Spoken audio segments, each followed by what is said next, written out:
आपण महिलांना दुर्गा म्हणतो, लक्ष्मी म्हणतो, सरस्वती म्हणतो, पण फक्त फोटो पूजा करून नाही भागणार, तर त्यांना मजबूत केलं पाहिजे, त्यांना ताकद दिली पाहिजे, त्यांना बळकट केलं पाहिजे, त्यांना स्वतःच्या पायावर उभं राहण्यासाठी या ठिकाणी शक्ती दिली पाहिजे. ते काम आपलं सरकार करतंय आणि म्हणूनच या ठिकाणी विरोधक घाबरलेत.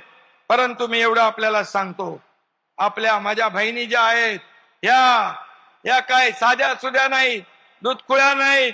देणारे कोण आणि घेणारे कोण हे त्यांना पक्क ठाऊक आहे आणि त्यामुळे खोट्या प्रचाराच्या माती गोटात बसणार. आणि म्हणून मी आपल्याला सांगतो, ताई माई अक्का, कपटी सावत्र भावाना मारा बुक्का. कराल ना तेवढं काम? अजितदादांनी सांगितलं मगाशी, मी वेगळ्या भाषेत सांगतो.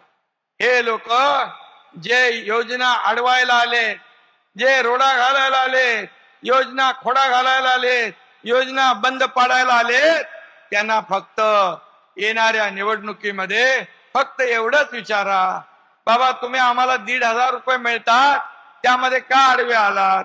तुम्हाला 1,500 कमी आहे, पण सोन्याचा चमचा घेऊन येणाऱ्यांना 1,500 किंमत शून्य आहे. सर्वसामान्य माझ्या बहिणीला त्याची किंमत आहे. आणि म्हणूनच हे सरकार जे आहे, हे सरकार हे माझ्या बहिणींचं आहे, माझ्या लाडक्या भावांचं आहे आणि माझ्या सर्वसामान्य लोकांचं आहे. आणि म्हणूनच आमचा शब्द आहे की या ठिकाणी आपल्याला एवढंच मी सांगतो की जेवढ्या योजना आम्ही सुरू केलेल्या आहेत, एकही योजना बंद पडणार नाही, कारण आपले आशीर्वाद या महायुती सरकारच्या पाठीशी आहे. आणि म्हणूनच ही योजना कायम राहील याची खात्री बाळगा. मी एवढंच आपल्या